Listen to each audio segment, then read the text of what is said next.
The man known to history as Andrew Jackson was born on the 15th of March, 1767. His birthplace is unclear, but it is likely that he was born at the house of his aunt and uncle, Jane and James Crawford, in modern-day Lancaster County, South Carolina. His father, also named Andrew Jackson, was an Irish Presbyterian whose Scottish ancestors arrived in Ulster, Ireland, in the 1690s. Many of these Scottish migrants to Ireland left their adopted homeland in Ireland after just a few decades, and in the 18th century settled in America as the Scots-Irish. Andrew Jackson was amongst them. In 1765, he left Carrickfergus near Belfast with his wife and 2 young boys, Hugh and Robert, for North America, and eventually settled in the Waxhaw region in the valley of the Catawba River in the Carolinas. In February 1767, while working on his 200-acre farm at 12 Mile Creek, Andrew Jackson Sr. died after a logging accident a few weeks before the birth of his 3rd son. Andrew Jackson's mother, Elizabeth Jackson, was born around 1740 in Carrickfergus. She married Andrew Jackson Sr. around 1761.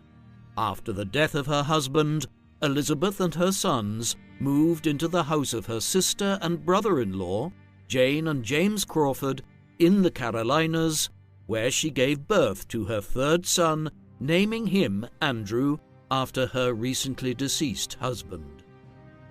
Jackson grew up during a period of intensifying political tensions between the British government and the subjects of its colonies in North America, which would eventually lead to the outbreak of the American Revolution.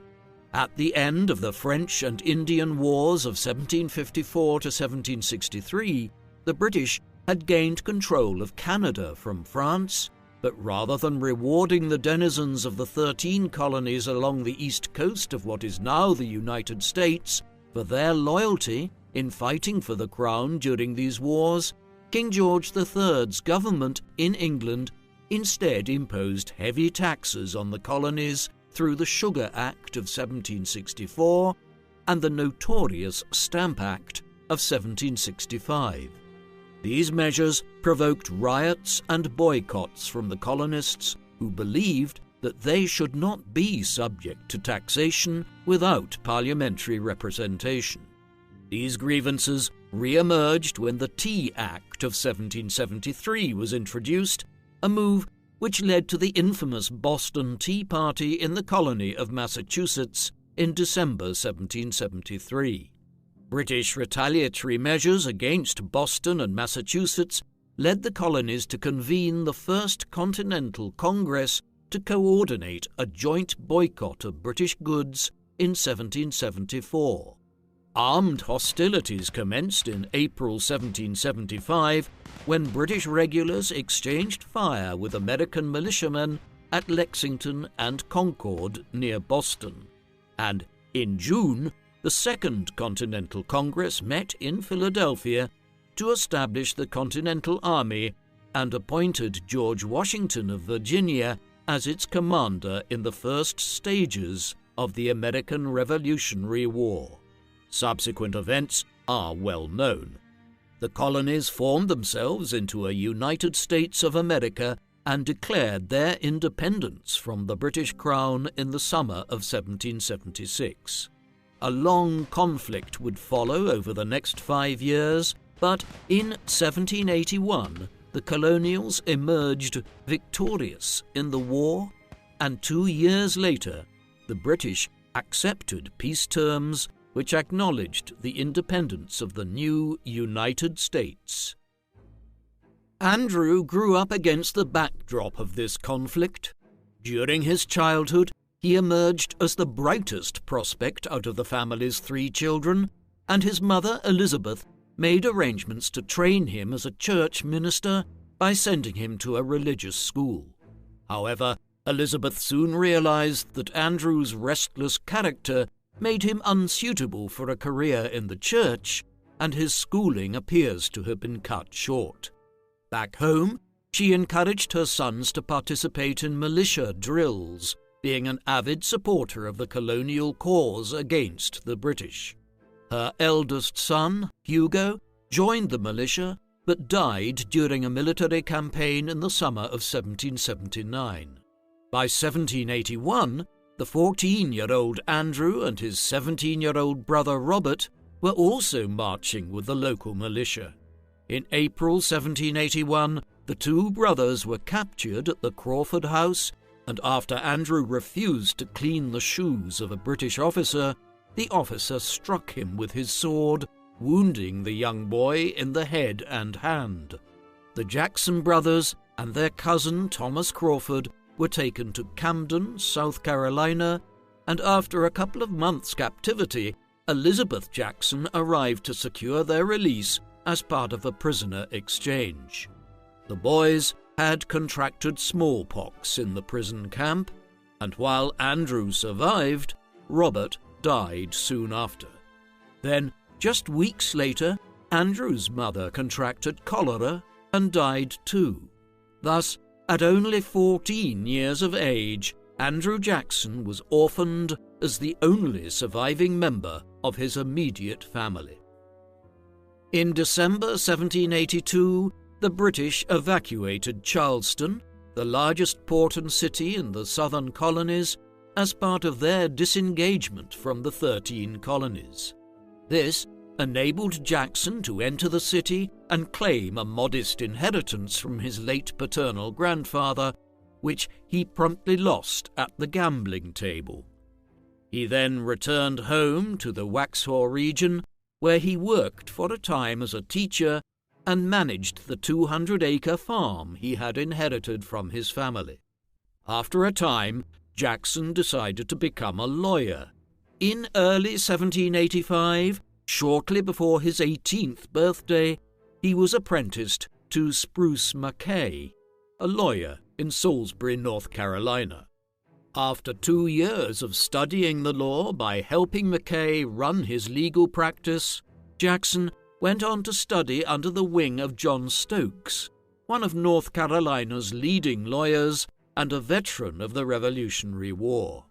After 6 months, Jackson was licensed as an attorney in North Carolina in September 1787.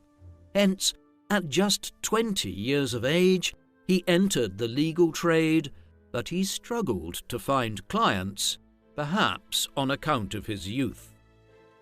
In the summer of 1788, Jackson accompanied John McNary to the Western District of North Carolina.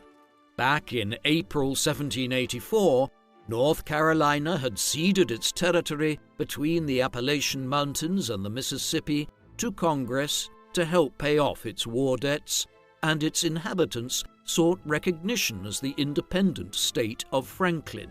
Part of the territory was also claimed by Spain, which controlled the province of Louisiana to the west of the Mississippi. By 1788, North Carolina rescinded its cession of its western counties and was trying to reassert its control over the region. McNary was a fellow apprentice under Mackay and had been appointed the new court's judge, while Jackson was named prosecutor. In October 1788, Jackson and McNary arrived in Nashville. Jackson lodged with Rachel Donaldson, the widow of John Donaldson, who led the expedition to settle the area 9 years earlier. Mrs. Donaldson's daughter, also called Rachel, was living there with her husband Louis Robards. Louis soon became jealous of Jackson and suspicious of his intentions. After refusing Jackson's challenge to a duel, Robards left his wife while Jackson moved out of the Donaldson house. It's unclear whether Jackson was romantically involved with Rachel at the time of the incident, but the two did subsequently marry in the Spanish-administered town of Natchez on the eastern bank of the Mississippi in the winter of 1789. Louis Robards did not initiate divorce proceedings until 1791, which was only granted in late 1793, so theoretically this first marriage between Andrew and Rachel was invalid. They exchanged vows again in January 1794, following the finalization of Rachel's divorce. By the time of the Jacksons' elopement in Natchez, the United States had adopted a new constitution. The product of an initiative to strengthen the federal government, the Constitution was created through a series of compromises between the delegates of a convention of the 13 states that met in Philadelphia in 1787.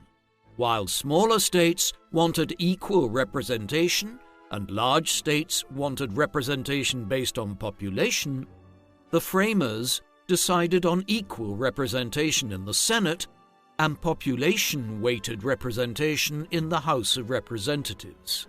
The Constitution split the country into Federalists, who supported the document, and Anti-Federalists, who believed it took too much power from individual states and gave that power to the central government. After the Constitution was ratified in the summer of 1788, the Federalists agreed to pass a Bill of Rights to appease their opponents. After North Carolina ratified the Constitution in November 1789, it agreed to cede its western counties to the federal government a second time, which formed part of the Southwest Territory created by Congress in 1790. This temporarily left Jackson without a job, but he reminded the new governor, William Blount, that the district still required an attorney and was confirmed in the role. In addition to his public office, he had private clients who were short on cash but could pay in land. This caused him to be involved in land speculation, forming a partnership with his friend and fellow lawyer John Overton. He also ran a trading enterprise, but quit the business after a counterparty defaulted and left him heavily indebted.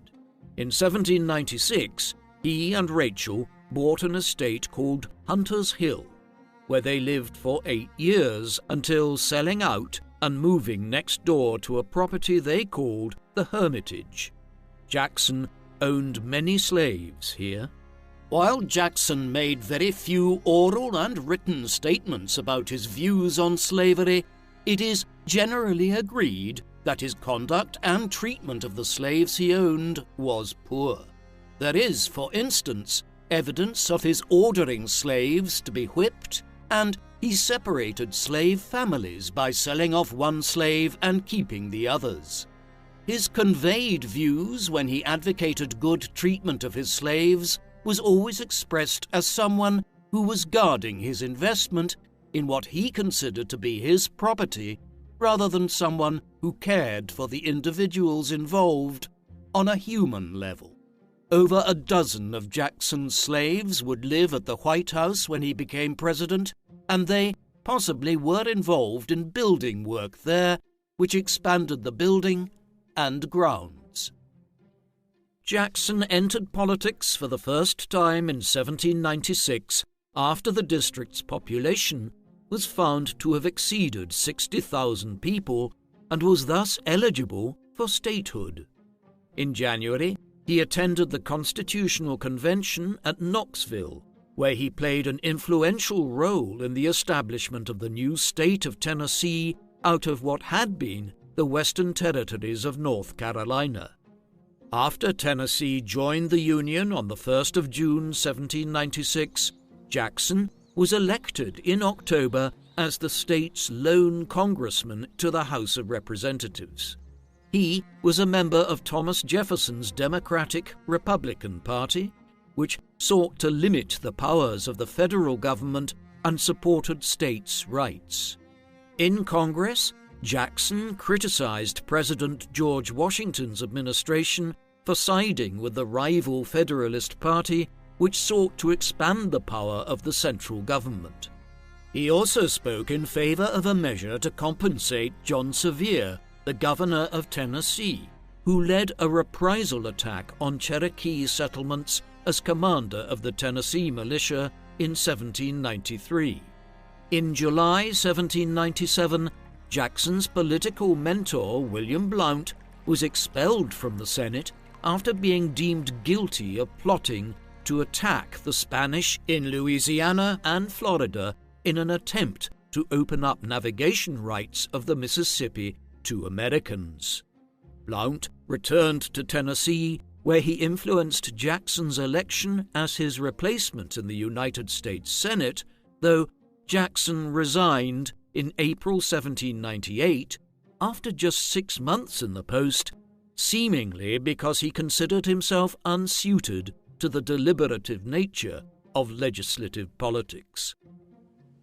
Upon his return to Tennessee, Jackson accepted an offer from Governor Sevier to serve as a judge on the Tennessee Superior Court. While his personality may have been equally unsuited to be a judge, he dispensed justice in a way that was familiar to the Westerners. On one occasion, after a sheriff failed to arrest a local outlaw who threatened the court with a pistol and knife, Jackson took off his judicial robes and confronted the man himself with a pistol, forcing him to surrender. In February 1802, the command of the Tennessee State Militia fell vacant. This was the position that Jackson desired above all else, but in order to obtain it, he would face the incredibly popular John Sevier. Around 5 years earlier, the two men had narrowly avoided a duel after Jackson discovered that Sevier had undermined his attempts to secure command of the militia in 1796. As the militia officers cast their votes in 1802, Jackson and Sevier were tied, and the decision went to Governor Archibald Rowan, who happened to be Jackson's friend. Rowan duly voted in Jackson's favor, and on the 1st of April 1802, Major General Andrew Jackson was named commander of the Tennessee State Militia. The circumstances of Jackson's election reignited his feud with Sevier, who returned to the governor's office the following year. One day, the two men exchanged public insults in the state capital of Knoxville. This led to a duel, but when the two men met to fight, no shots were exchanged, and both rode off, cursing the other as a coward. In 1800, Thomas Jefferson was elected President of the United States, bringing to power a man who sympathized with the interests of rural frontier dwellers like Jackson. In 1803, Jefferson's administration managed to purchase the vast Louisiana territory from Napoleon Bonaparte's government in France for $15 million, a relatively small sum, considering that the lands involved stretched from Louisiana north to the Dakotas and covered all or part of 15 of America's modern-day states. Napoleon had decided to sell this vast territory as he abandoned efforts to preserve France's overseas empire and instead concentrated on dominating continental Europe. Among other things, the Louisiana Purchase meant that American ships could now freely navigate and trade along the Mississippi River, an issue that was particularly important to the Westerners. In 1805, after the end of his term as Jefferson's vice president, Aaron Burr journeyed to the western frontier and met Jackson at Nashville, Tennessee, where the two men discussed the prospect of war with Spain, the new western neighbor of the United States, following the Louisiana Purchase. In the early 19th century, the Spanish controlled Mexico, Texas, and other regions westwards to California, as well as Florida. In the summer of 1806, Burr informed Jackson that he was hoping to instigate a war with Spain and expand the U.S. border.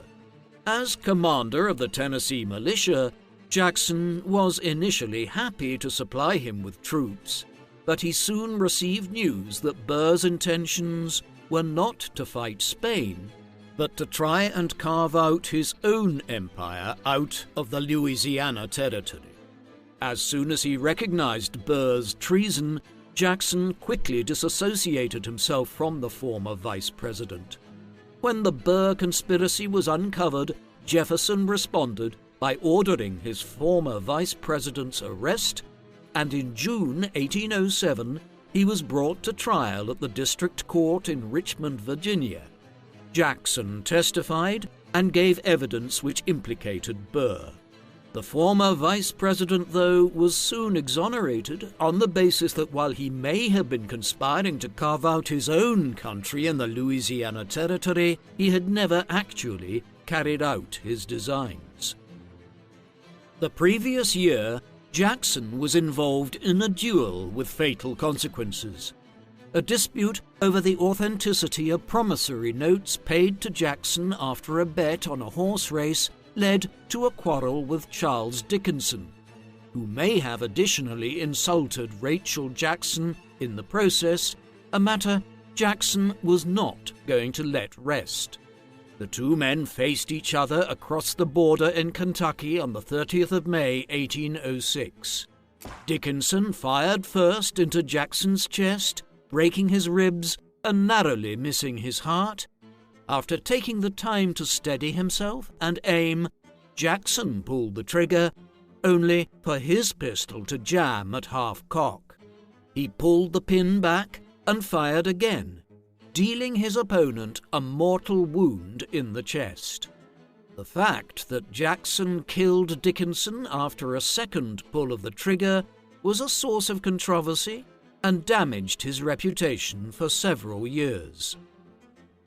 In the meantime, Jackson's economic fortunes suffered a setback in 1808 as the country was plunged into an economic crisis. In 1806, Napoleon, who had crowned himself Emperor of the French, had been unable to defeat Britain on the seas and resorted to economic warfare by banning all British trade with the European continent. As the British Navy responded by blockading French ports, neutral American merchant ships sailing to France risked getting caught in the middle. For many years, the Royal Navy had resorted to boarding American ships to search for deserters, in some cases kidnapping American sailors outright, a practice known as impressment. President Jefferson threatened to go to war with Britain over the issue, but knew that the United States lacked the military capacity for such a confrontation. After Ambassador to Britain James Monroe failed to persuade the British to make a treaty commitment to stop impressment, Jefferson passed the Embargo Act in late 1807, banning American ships from foreign trade. The embargo impacted the whole country, with merchants in the Northeast unable to trade and southern farmers unable to export their produce. The decline in economic activity created major problems in Tennessee and other parts of the United States. In response, Jackson agitated for war with Britain. As the 1808 presidential election approached, Jackson refused to support Jefferson's hand-picked successor, James Madison, and instead backed the candidacy of James Monroe. Madison nevertheless won the Democratic-Republican nomination easily and was elected president in the autumn. Although Jefferson repealed the Embargo Act at the end of his second term, Madison continued to ban trade with Britain and France, doing little to alleviate the economic consequences for the country. In 1810, the young Henry Clay, who had served as defense attorney in the Burr trial, was elected to Congress representing Kentucky. The talented Clay was elected Speaker of the House immediately upon entering Congress in March 1811 and became one of the leading advocates for war with Britain.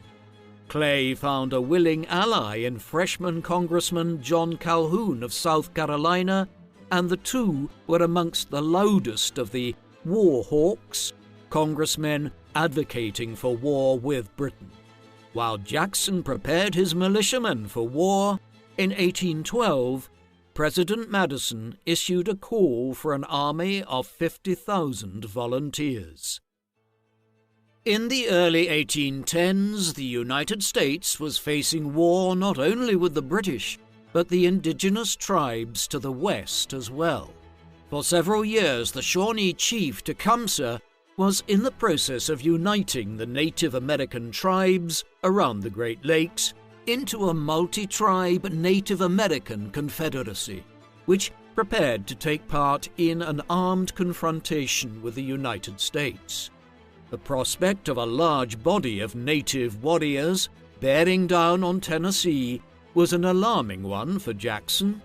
More immediately, a band of Creek Indians attacked 6 American settlers, prompting Jackson to mount a campaign of retribution.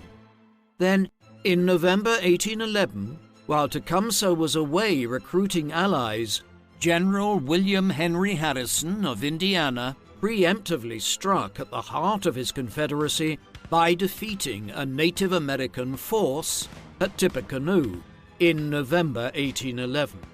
In response, Tecumseh allied with the British as what would become known as the War of 1812 broke out between the US and Britain in the summer of 1812 after years of escalating tensions. With the outbreak of war, 3,000 men volunteered for Jackson's Tennessee militia, and he was given orders by the War Department to go to New Orleans to defend against a potential attack. Owing to difficulties supplying his men, Jackson did not get going until early 1813. When they reached Natchez in mid-February, Jackson received an order from James Wilkinson to wait as the British threat had not yet materialized. Not long afterwards, he received an order from Secretary of War John Armstrong to disband his militia and surrender the arms to Wilkinson, which would have left them vulnerable to Native American attacks on the return journey to Nashville. Jackson therefore defied orders and marched his men back to Nashville, earning himself the nickname Old Hickory for his toughness and endurance. That summer, Jackson narrowly avoided death again when he was involved in another shootout after a dispute with his aide Thomas Hart Benton and his brother Jesse. While Jackson spent weeks recuperating from the wound in his left shoulder, a brutal civil war was being fought among the Creek Indians after a faction known as the Red Sticks, a group inspired by Tecumseh to wage war not only against the whites but against their fellow tribesmen who were more accommodative towards the white population, began attacking their fellow Creek tribesmen. In late August of 1813, the Red Sticks massacred hundreds of American settlers at Fort Mims in Alabama, prompting President Madison to call out the Tennessee militia in September. After bringing together 2,500 men at Fayetteville in October of 1813, Jackson set off in pursuit of the Red Sticks. On the 3rd of November, his cavalry, under General John Coffee, sacked the Creek town of Tallahatchie, after which Jackson sent an orphaned Native American boy to Rachel to raise as a son alongside his nephew Andrew Jackson Jr., whom they adopted in 1808. Less than a week later, he came to the aid of the friendly White Sticks at Talladega, where they encircled 700 Red Sticks and destroyed half their force. Jackson's success in the South was accompanied by news of Tecumseh's defeat and death at the Battle of the Thames on the 5th of October 1813. The death of the Native American leader caused his Confederacy to break up. On the 27th of March 1814, Jackson's army of 2,000 men attacked the Red Sticks in their fortified camp at Horseshoe Bend near the Tallapoosa River. While the Tennesseans launched a frontal assault, Jackson's cavalry and his Cherokee and White Stick allies attacked from the rear, capturing the camp and killing most of the 1,000 Red Stick warriors before building a fort of their own, which they named Fort Jackson. A few weeks later, Jackson received the surrender of William Weatherford, the mixed-race chief of the Red Sticks.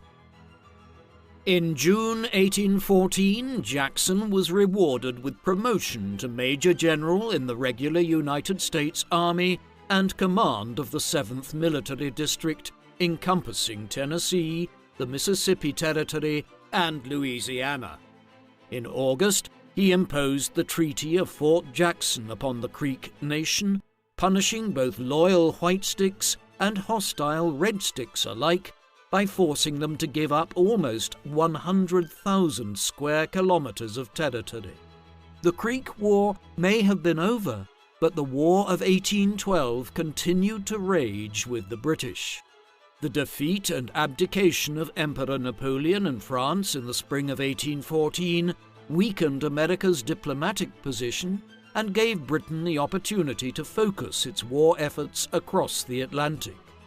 That summer, while American and British peace delegations began talks in Ghent in the Low Countries in Europe, Major General Robert Ross landed in Maryland, and on the 24th of August his column entered the American capital of Washington, D.C., and set fire to the city and its government buildings. Not long after this, Jackson marched to Pensacola, Florida, claiming that the Spanish had violated its neutrality after a British naval squadron stopped for repairs. On the 7th of November 1814, Jackson attacked the city, prompting the Spanish to surrender and the British ships to withdraw. A few weeks earlier, Jackson had received a message from New Orleans about the prospect of a British attack on the Louisiana port city. After securing Pensacola, Jackson hurried to New Orleans and arrived on the 1st of December. There, he imposed martial law and took command of the Louisiana militia. Having also formed an alliance with the pirate Jean Lafitte, Jackson had around 5,000 men at his disposal. The British army that sailed to meet him was twice as large, while its commander, General Edward Pakenham, was the famous Duke of Wellington's brother-in-law. On the 23rd of December, the British vanguard landed 6 miles to the south of the city, prompting Jackson to launch a night raid to push it back. Over the next 2 weeks, the two armies prepared for the main showdown, building field fortifications and deploying artillery. Pakenham launched his frontal assault at dawn on the 8th of January 1815. The American artillery cut down ranks of British redcoats as they advanced, and the British soldiers who reached the American ramparts were picked off by the defenders as they attempted to scale the earthen walls. General Pakenham rode forward to rally the 44th Infantry Regiment and was about to lead them into the attack when he was killed by a musket ball. The death of their commander prompted the British to withdraw from the field. From behind their ramparts, Jackson's militiamen lost 13 killed and fewer than 100 total casualties, while the British lost more than 2,000 killed and wounded. When news of Jackson's victory spread across the United States in early February of 1815, the country breathed a collective sigh of relief. The Union was saved, and in the eyes of many Americans, General Andrew Jackson was its savior. He was feted as the country's greatest military commander since George Washington.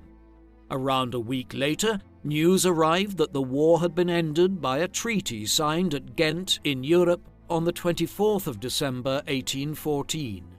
This was 2 weeks before the Battle of New Orleans, but in an age prior to telephones, radios, or any other form of telecommunications, it was weeks before news of the peace agreement reached North America. Britain agreed to restore the Canadian-American border as it had been before the war, while the end of the war with France in Europe had brought to an end many of the naval tensions which had caused the War of 1812 in the first place. At the end of 1815, Jackson was invited to Washington by President Madison, who wished not only to bask in the light of the military hero, but to determine what his political ambitions might be. In due course, Jackson agreed to support James Monroe as the Democratic-Republican candidate in the 1816 election and was named commander of federal troops in the southern half of the United States. In 1816, Jackson turned his attention back to Spanish Florida, which the Seminole tribe used as a base to attack American settlers across the border. While Jackson hoped to put pressure on Spain to deal with the Native American attack, Crawford ordered Jackson to stop Tennesseans from settling on Cherokee land in the northern Mississippi Territory. After Jackson informed Madison that it was impossible to comply with such an order, the president appointed him to a committee to consider the rights of the Cherokees and the Chickasaws to the disputed territory. Since the committee was dominated by whites, they forced the Native Americans to cede the land in exchange for a modest monetary sum.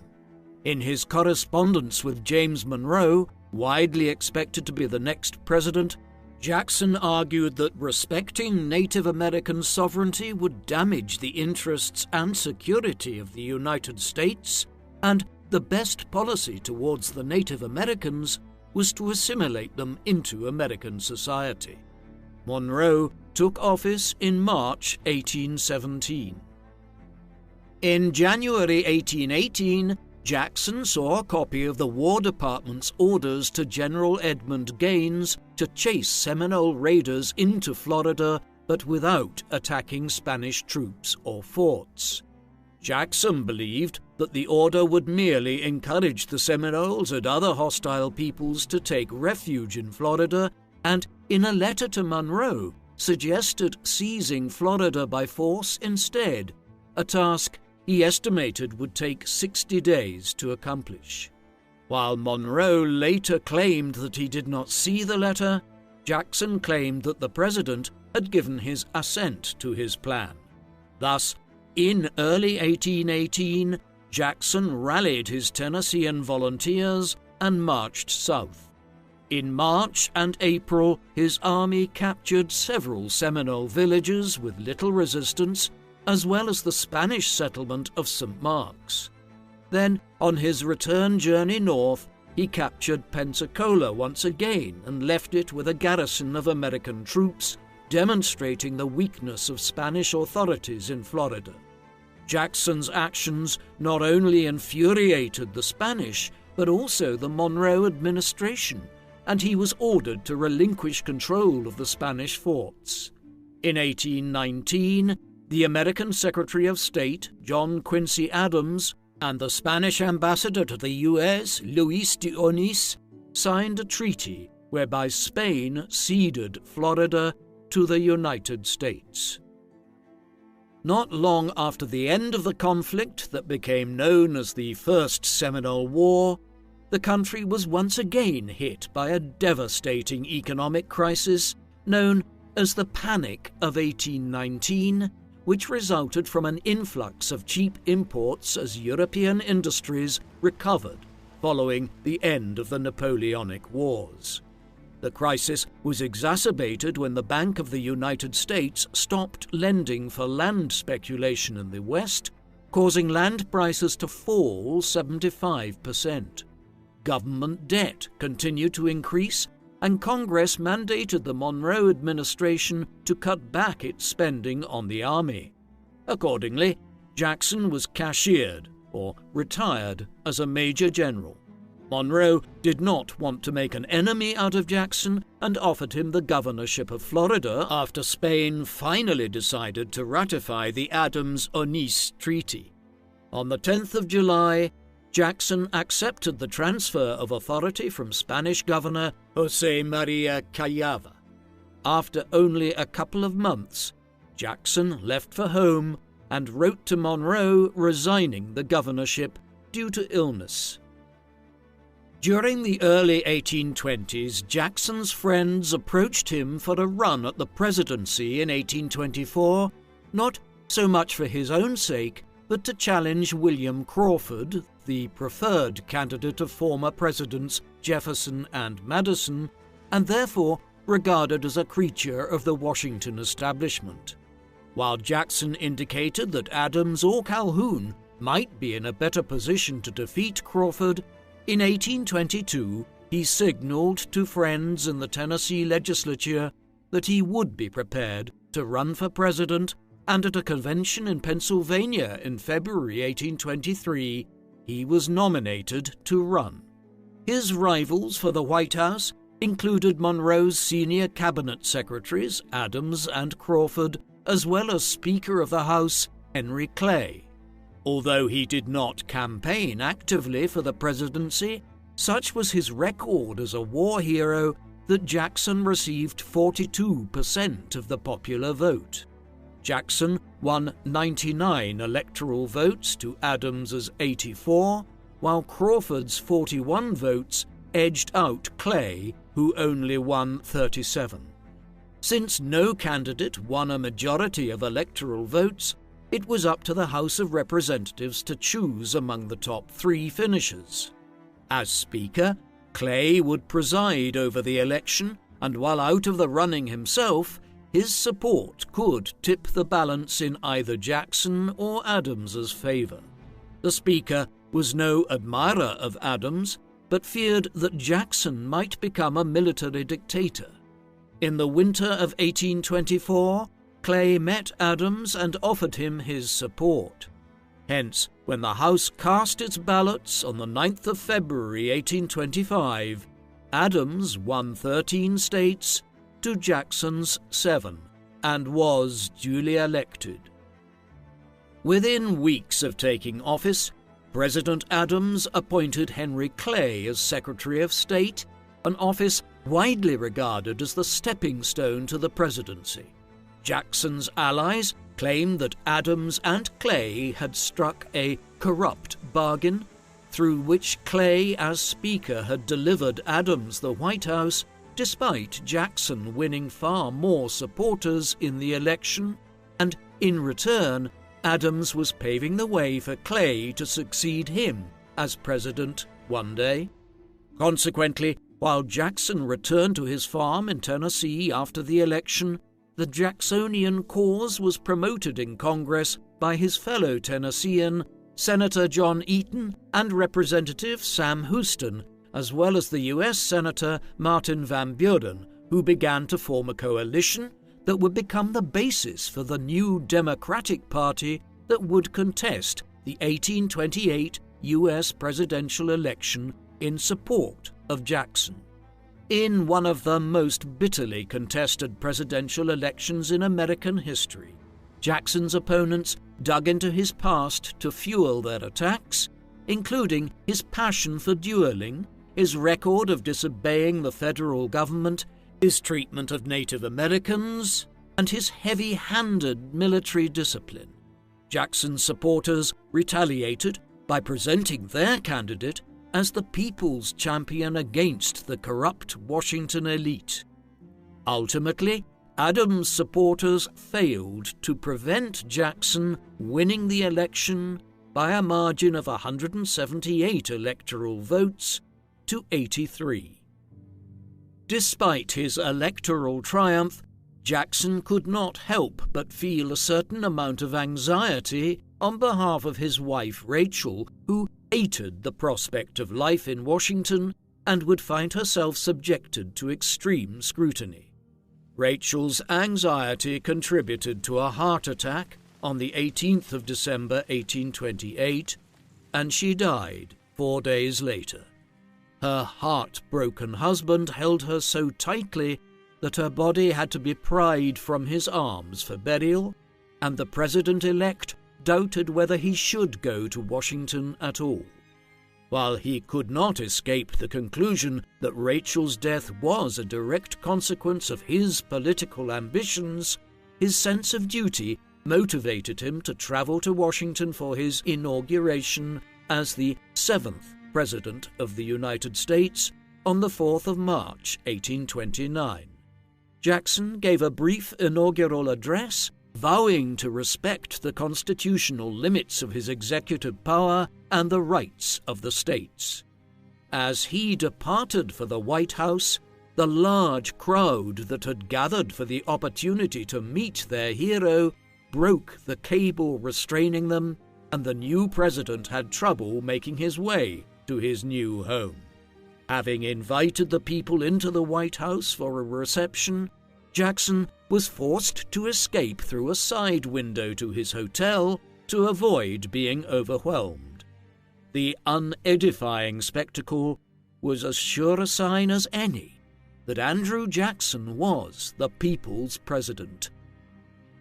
Jackson had fought the 1828 campaign attacking the Adams administration for corruption, and he considered it his duty to root out the federal officials whom he considered part of the anti-democratic Washington elite. For Secretary of State, he appointed Martin Van Buren. As Secretary of the Treasury, he appointed Samuel Ingham of Pennsylvania, and as Secretary of War, he chose his friend from Tennessee, John Eaton. The choice of a protégé for the War Department was an indication that Jackson sought to have personal control of military affairs. As a Washington outsider, Jackson also relied on advice from a small circle of allies, including William Lewis of Tennessee, journalists Amos Kendall of Kentucky, and Duff Green from Missouri, and Isaac Hill of New Hampshire, all of whom were induced to stay in Washington with minor government posts. The president's nephew, Andrew Donaldson, served as his secretary and was also part of the so-called Kitchen Cabinet. Jackson claimed that federal officials would perform more effectively if they were not guaranteed their jobs for life, as they effectively had been in the past, but his critics accused him of creating a spoils system to reward his supporters. The first major crisis of the Jackson presidency had nothing to do with policy, but rather gossiping among society in Washington, and especially the wives of Jackson's cabinet secretaries. On New Year's Day, 1829, the widowed John Eaton married the young Peg O'Neill, whose first husband, a naval officer named John Timberlake, had died by his own hand in 1828. Rumors spread that the newlyweds had been having an affair which drove Timberlake to such drastic action, and after Eaton was named Secretary of War, the wives of Jackson's cabinet secretaries organized a social boycott, led by Floride Calhoun, the wife of Jackson's vice president, John Calhoun. The attacks on Peg Eaton's honor reminded the president of the accusations against his own late wife, and Jackson stood firmly on the side of the Eatons in what became known as the Petticoat Affair. Secretary of State Martin Van Buren, a widower like Jackson, also rallied to Peg Eaton's defense, mobilizing the foreign ambassadors and their wives to call on the Eatons in solidarity. Van Buren's support earned him Jackson's confidence, especially as his nephew and secretary Andrew Donaldson had joined his wife Emily in boycotting the Eatons, an action which led the president to send them back home to Nashville. On the 8th of December, 1829, Jackson delivered his first annual address to Congress. After starting by discussing some of his plans in foreign policy, including uncharacteristically warm words for Britain, Jackson turned to his domestic agenda.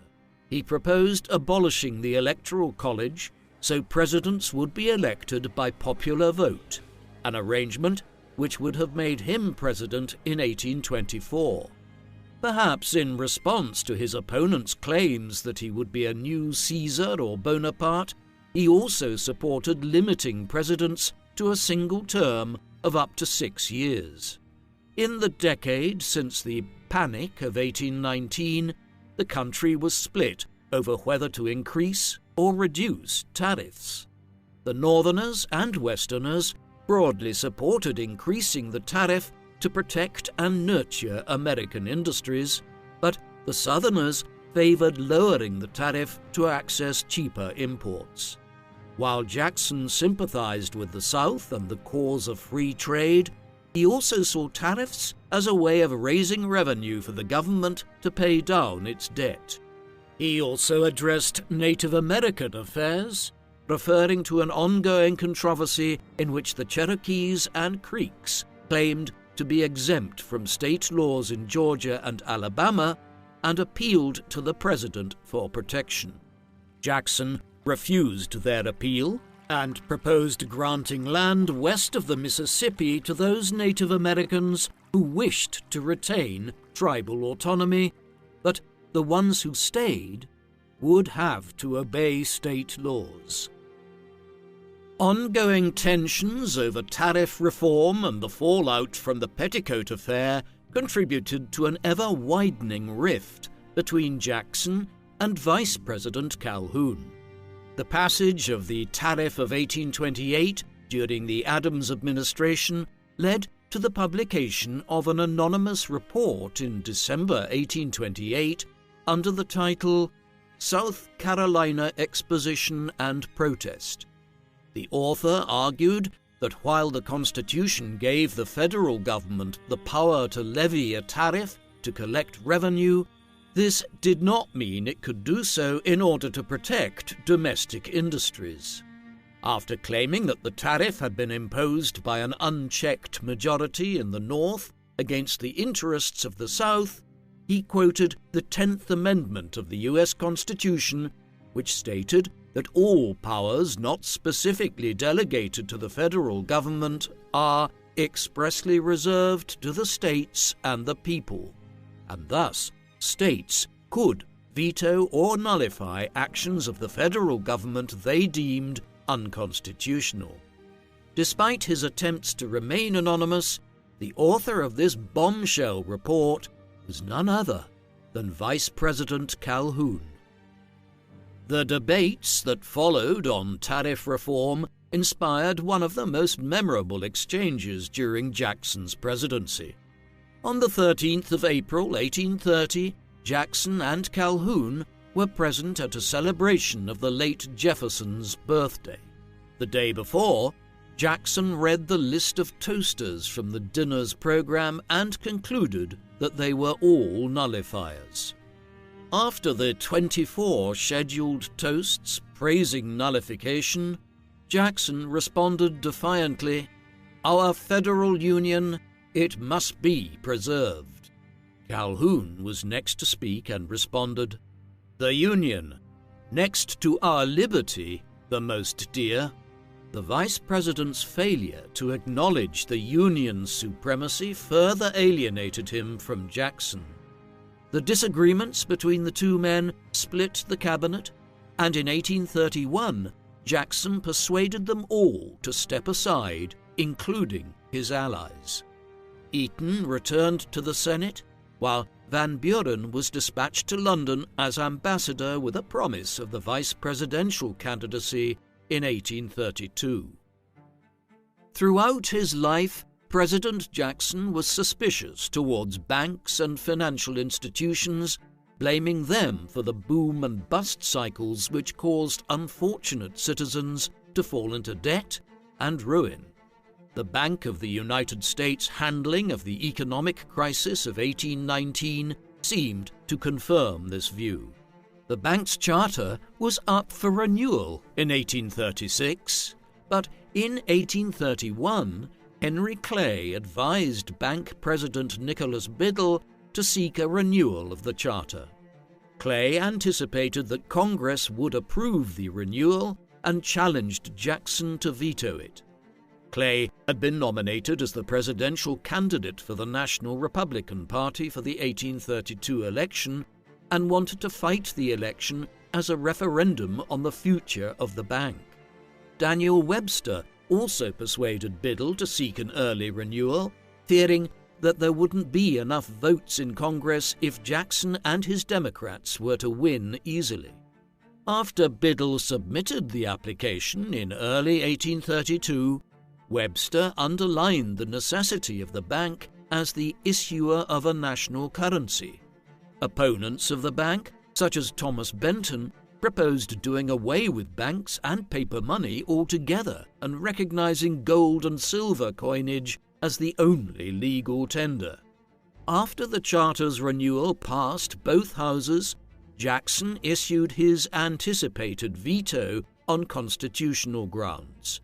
Yet, despite protests at the despotism of King Andrew I, Jackson and Van Buren were elected president and vice president by a margin of 219 to 49 electoral votes. While the tariff and secession crisis was new, the disputes over Native American land were all too familiar. During Jackson's presidency, the issue of the Native Americans east of the River Mississippi became prominent. Although the Cherokees in Georgia had attempted to assimilate with their white neighbors by adopting a writing system for their language and joined them as farmers and traders, this did not prevent the Georgia legislature from passing punitive laws in an attempt to force them to move west. Jackson continued to believe that there was no practical means of stopping white settlers from encroaching on Native American lands, and the best way to prevent bloodshed was for the tribes to move west of the Mississippi, which in turn would open up land for white settlement. As a result, in 1830, he introduced the Indian Removal Act, which allowed the federal government to exchange Native American land east of the Mississippi for new lands to the west. In 1831, the Choctaws had agreed to do so, but poor weather and unfamiliar terrain caused thousands to perish in what was described by a Choctaw chief as a Trail of Tears, a name that has stuck ever since to describe the appalling relocation policies of the 1830s. Nevertheless, in a message to Congress in February 1832, Jackson called on other Native American tribes to follow the example of the Choctaws, adding that, quote, "the complete execution of the plan of removal of the Indians should be made without further delay." As Jackson approached the end of his second term, the unrenewed charter of the Bank of the United States was set to expire. Nicholas Biddle, the president of the Bank of the United States, still expected the bank to receive its charter at the last minute, since to do otherwise would risk an economic crisis. After advice from Attorney General Roger Taney back in June 1833, Jackson had decided to withdraw Treasury deposits from the National Bank and instead deposit them in smaller state banks. When Jackson's Treasury Secretary William Duane refused, Jackson dismissed him and appointed Taney as acting secretary, who carried out the transfer as planned on the 1st of October 1833. In response, Biddle tightened credit in order to strengthen the bank, but also to engineer a financial crisis as a demonstration of the bank's economic power. While regional banks collapsed all over the country, Biddle mobilized his political allies in Congress, and from the Senate, Henry Clay introduced a motion of censure against Jackson for withdrawing federal deposits without congressional approval. Jackson remained steadfast in defense of his policies, and by the spring of 1834, the liquidity started flowing from the state banks back into the economy. Having defeated Biddle in the bank wars, on the 1st of January 1835, Jackson announced that the federal government had paid off its debts. However, as Daniel Webster had predicted a few years earlier, the state banks were empowered to issue notes beyond the country's economic capacity, creating a speculative bubble. In July 1836, Jackson belatedly tried to dampen the speculation in land by forcing purchasers to buy land in gold or silver. Land values plummeted, causing a wider economic slump which would not be felt until 1837, when Jackson was out of office. For all his rhetoric about bankers fueling boom and bust cycles, Jackson had created one of his own with his bank policy. For a man who had made his name on the battlefield, Jackson's presidency was relatively peaceful. Instead, as President Jackson, he preferred to use diplomatic methods to achieve his foreign policy goals. He had always believed that Texas was included in the Louisiana Purchase, and in 1829 he sought to negotiate a purchase from Mexico, which had achieved independence from Spain in 1821. The Mexican government granted citizenship to Americans settling in the country, and Stephen Austin led 300 families to do so in 1825. Political instability and constant changes in the Mexican government complicated the negotiations, and Jackson refused his envoy Anthony Butler's suggestion of offering bribes to Mexican officials. Despairing over the prospects of acquiring Texas through diplomacy, Jackson turned to his protégé Sam Houston, who had previously spoken of launching an expedition to Texas to conquer it for the United States. In the summer of 1832, Jackson met Houston at the Hermitage and gave him funds to travel to Texas on the pretext of investigating Native American affairs, while reporting back on the sentiments of the settlers in Texas towards the Mexican government. By the early 1830s, the Mexicans were seeking to stop the flow of American immigrants into Texas and expressly banned the settlers from bringing slaves. In late 1835, some Texans, comprising both American-born and Mexican-born citizens, rose in revolt, captured San Antonio, and forced the Mexican troops to move back south of the Rio Grande. In response, Mexican President Antonio López de Santa Anna vowed vengeance and threatened to retake Texas and march all the way to Washington. By early 1836, the Mexicans had retaken San Antonio after defeating the Texans at the Battle of the Alamo. While Jackson maintained official neutrality towards Mexico, he did nothing to prevent Americans from joining the Texan rebels.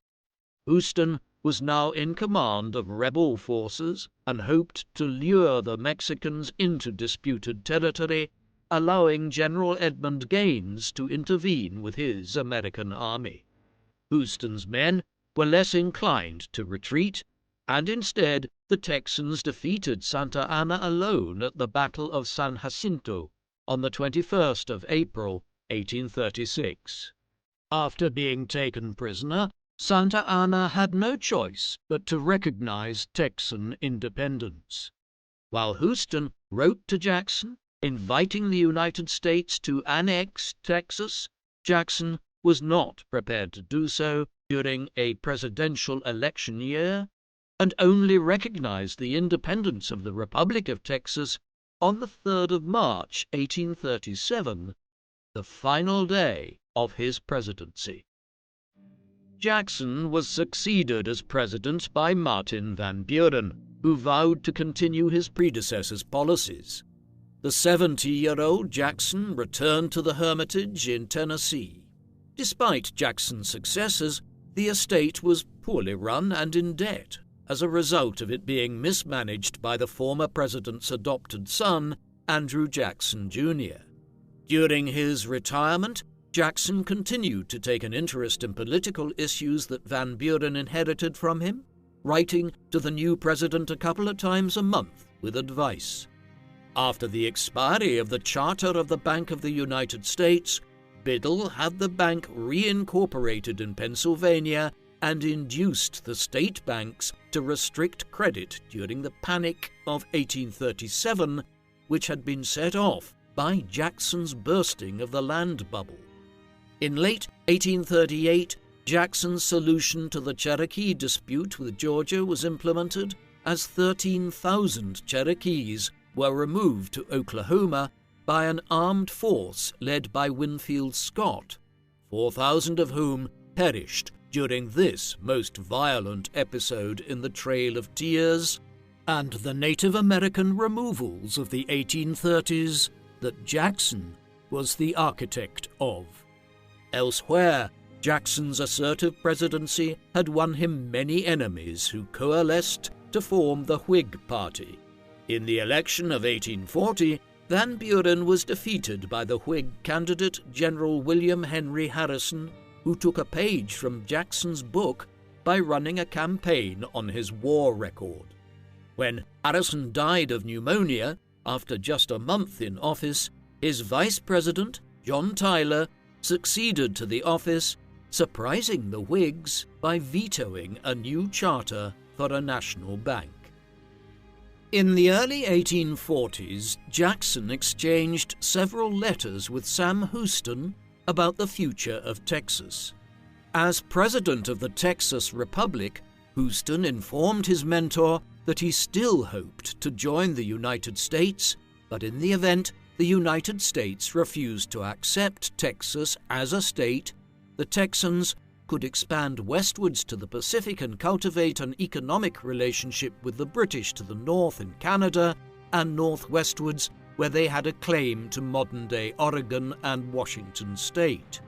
Having received the hint that an independent Texas may be prepared to establish close ties with the British, Jackson lobbied Congress for the annexation of Texas. He was also in favor of full recognition of American sovereignty in the Oregon Territory, which was at the time jointly occupied by Britain and the United States. With Texas as the key issue of the 1844 campaign, Henry Clay won the Whig nomination opposing annexation. Van Buren remained the favorite for the Democratic nomination, but when Jackson attacked him for refusing to support annexation, former Congressman and Tennessee Governor James K. Polk emerged as the dark horse candidate and won the subsequent election, promising to annex Texas and Oregon. President Tyler, after accomplishing little in office, decided to introduce a joint resolution of the House and Senate to approve the annexation of Texas. Tyler signed the annexation bill on the 1st of March, 1845, 3 days before the end of his term, and Texas gained statehood on the 29th of December. By then, Andrew Jackson was already dead, having passed away at the Hermitage on the 8th of June, 1845, at the age of 78. Andrew Jackson left behind a legacy as one of the most controversial presidents in American history. A precocious individual, he fought in the American Revolutionary War and became a trained lawyer before he was 20 years of age. His first major role in American life was in the formation of the state of Tennessee, and while he hailed originally from the Carolinas, he is perhaps Tennessee's most famous son in many respects. Jackson's subsequent role in American life was forged through his military career, becoming a hero of the War of 1812 and also playing a major part in the wars against the Creek, Seminole, and other Native American groups in the 1810s. He was robbed of the White House in 1824 through a corrupt bargain between John Quincy Adams and Henry Clay.